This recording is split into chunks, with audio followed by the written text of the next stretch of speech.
মাকে ডাক দিলাম পাঁপড় খাবে নাকি, ছোটোবেলা আমাকে এরকম করে দিত, না মা পাঁপড়, দুটা দিচ্ছি আর দুটা দিলাম, খাও গরম গরম না।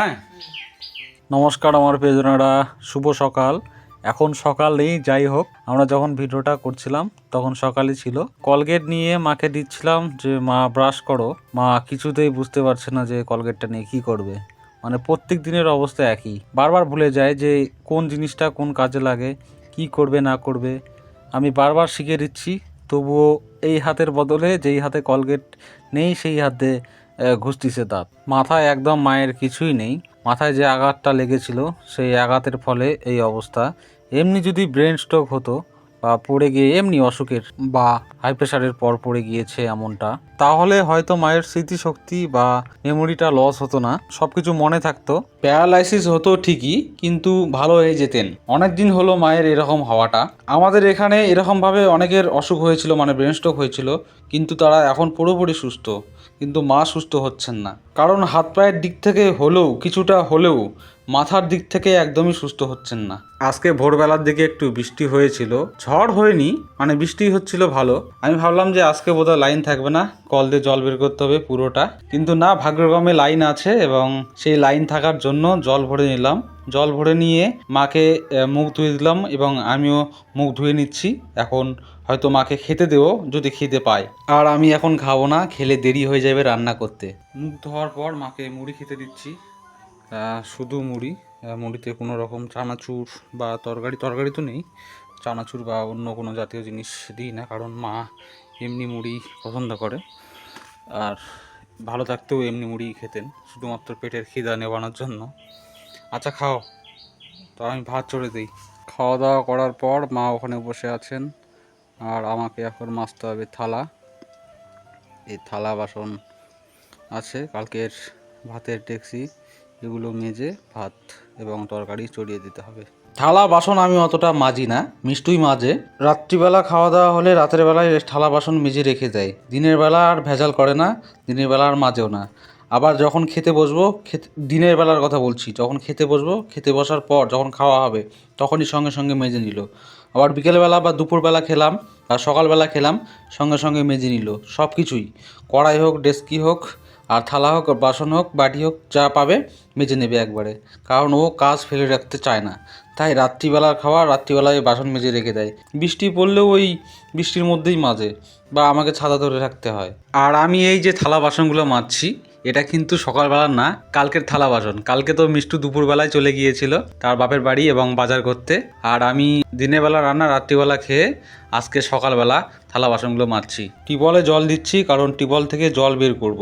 আমাদের মার্শালগুলোর জল একটু গন্ধ গন্ধ হয় এবং একটু বালি বের হয়, তাই এগুলো ভাতে এবং তরকারিতে নেওয়া যায় না, কারণ বেশি দিন হয়নি মার্শাল বসানো, তাই হয়তো এরকম জল বের হয়। তাই মনে করো ওই 3-4 ঘন্টা জল বের করে দিতে হবে মার্শালের, তবে হয়তো মার্শালের জলটা ভালো হবে। পাইপ নিয়ে আসতে হবে, পাইপ নিয়ে এসে জলটা বের করে দিতে হবে বাড়ি থেকে। আর আমাদের টিউবওয়েলের জলটা একদম বেশ বের হয়, স্বচ্ছ, কোনো গন্ধ নেই, কোনো আয়রন নেই। আয়রন একটু আধটু থাকে, কিন্তু সেরকম মনে হয় না, একদম স্বচ্ছ জল, পরিষ্কার। তাই এই জলগুলো ভাতে এবং তরকারিতে দেওয়ার জন্য নেওয়া হয়। আমাদের টিউবওয়েলটা একদম লক্ষ্মী টিউবওয়েল। আমার যখন জ্ঞান হয়, এই বাড়িতে যখন আমরা আসি, তখন এই টিউবওয়েলটা বসায় আমার বাবা। আমার বাড়ির যত বয়স তত এই টিউবওয়েলের বয়স। মাঝামাঝি জল নেওয়া কমপ্লিট হয়ে গেলে আমি এদিকে আদা পেঁয়াজগুলো কেটে নিচ্ছি, এগুলো তরকারিতে দেব।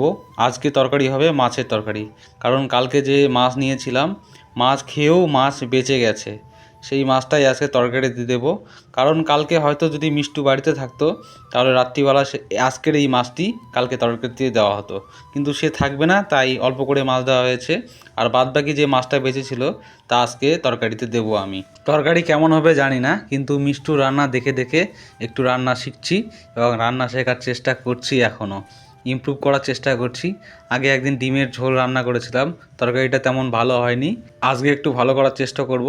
তাই তরকারিতে গ্রেভি করার জন্য আমি আদা বেটে নিচ্ছি, আদা তখন কেটে নিয়েছিলাম, এখন বেটে নিচ্ছি। তার সঙ্গে একটু দেব কাঁচা লঙ্কা এবং জিরা তো দিতেই হবে, জিরা না দিলে তরকারির স্বাদটা সেরকম আসে না, যেটা শুনেছি আমি মিষ্টুর থেকে এবং যা দেখেছি ভিডিও দেখেছি। আর মায়ের তো রান্না আমি সেরকম দেখিনি, কারণ মা রান্না করতো, আমি বাইরে বাইরে থাকতাম, মায়ের কাছে কোনো দিন রান্না দেখিনি।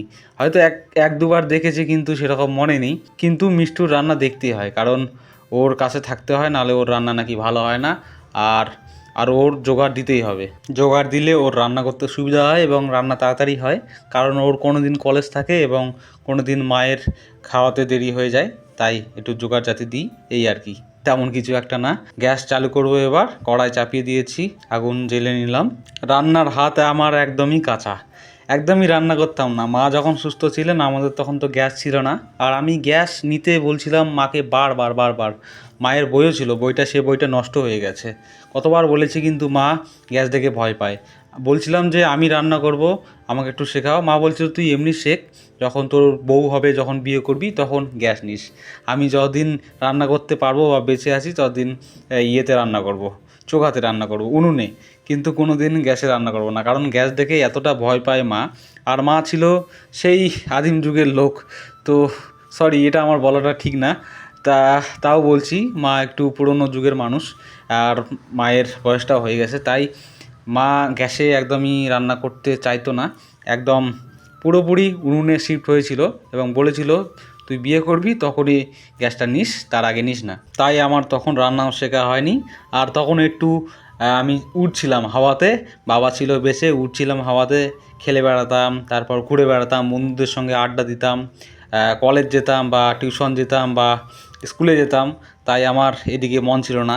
আর এটা তো সবাই জানেন যে এক ছেলে হলে সে ছেলে ডান পিঠে হয়, সেরকম টাইপেরও আমিও ছিলাম। আমার মন বসতো না বাড়িতে, তাই আমার কোনো কিছুই শেখা হয়নি, কোনো কাজ জানতাম না। এই বাবা যখন চলে গেলেন, তারপর মাঠের কাজ আস্তে আস্তে শিখতে শুরু করলাম।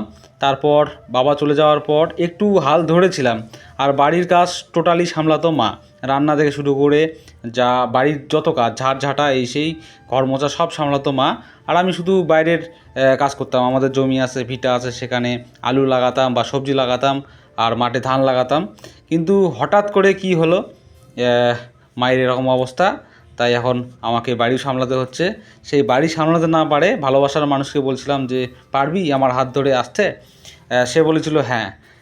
তাই আপনারা আমাদের এই লাইফের জার্নি দেখতে পাচ্ছেন, এবং কি বলবো, আর আমরাও আপনাদের জানাতে পারছি আমাদের লাইফের জার্নিটা কেমন লাগছে, একটু কমেন্টে জানাবেন অবশ্যই। মাকে ডাক দিলাম, পাপড় খাবে নাকি, ছোটোবেলা আমাকে এরকম করে দিত, মা নাও মা পাপড়, দুটো দিচ্ছি আর দুটো দিলাম, খাও, গরম গরম না, খাও, ওদিক জায়গায় বসে থাকো, আমি ভাত রান্না করি, ভাত হলে হয়ে যাবে। না, তরকারি করলাম, পাঁপড় ভাজলাম, এবার ভাত চড়ে দেবো, যাও বসে থাকো, সামনে বসে মা এখন পাঁপড় খাবে। আর আমি এদিকে রান্নাবাড়ি তো প্রায় হয়ে গেছে, খালি ভাতটা করলেই হয়ে যাবে, তাহলে কমপ্লিট। মা খাচ্ছে, খাও। আজকে বাড়িতে মিষ্টু আসবে, তাই মিষ্টুর জন্য চাল নিয়ে নেব, এটা হাফ কেজির কোটা, সে আইডিয়া করে নিয়ে নেবো যে দুবেলা খাওয়ার মতো চাল, একবেলা তো প্রায় হয়েই আসছে, একবেলার খাওয়া, আর একবারে বিকালবেলা না হয় রাত্রিবেলা খাওয়া হবে, তাহলে আমাদের হয়ে যাবে। এইটুকু চাল মানে প্রায় ওই 800-800 মতো চাল নিলাম, এই চালে বোধহয় হয়ে যাবে। চালটা ধুতে আসলাম টিউবওয়েল পাড়ে, এখন আমরা চাল খাচ্ছি স্বর্ণ, শম্পা খেতাম কিন্তু শম্পা প্রায় এখন শেষ হয়ে আসছে, তাই এখন শম্পাটা খাচ্ছি না।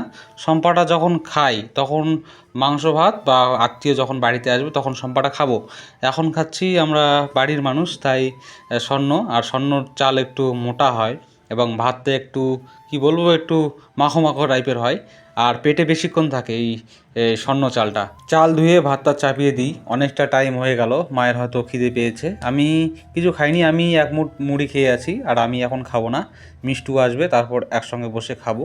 আর এখন যত আবর্জনা আছে এগুলো এখন ফেলে দিই, ভাত হতে একটু দেরি হবে, আর বাদবাকি যা কাজ আছে এখনই এই সুযোগে সেরে ফেলি। মিষ্টু চলে আসবে আর একটু পর, ওর আসার টাইম হয়ে গেছে, কল করেছিলাম ওকে, ও বলল যে হয়ে গেছে এখন ছুটি দেবে, আর ভোট গণনা হচ্ছে, তাই বললাম গন্ডগোল ঝামেলা যদি হয় তাই একটু তাড়াতাড়ি আসার চেষ্টা করো। সে বলল যে হ্যাঁ, কলেজে আর ক্লাস নেই, আমি এখনই চলে যাব, তুমি ভাত টাত রেডি করো, আমাকে খিদে পেয়েছে, আমি বাড়ি থেকে কিছু খাইয়ে আসিনি। সকালবেলা ও আসছিল টিউশন থেকে আবার কলেজ, অনেকটাই জার্নি হয়েছে, তাই আমি ভাবলাম যে ওর আসতে যখন দেরি হবে তাহলে আমি একটু দেরি করেই ভাত চড়াই, মাকে একটু খেতে দিই, নাহলে সকাল সকালে চাপিয়ে দিতাম।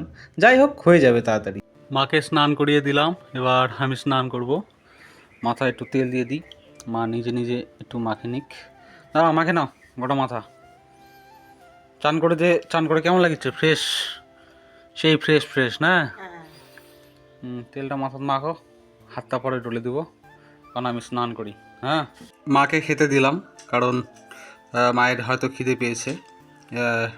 এখন দুপুর বাজে 1টার মতো, তাই মাকে দিয়ে দিলাম, আমরা পরে খাবো। আমরা মানে মিষ্টু আসছে, এখন সে কাছাকাছি চলে আসছে, গাড়ি করে আসছে, ও আসলে একসঙ্গে খাবো, ওকে ছাড়া কেমন করে খাবো।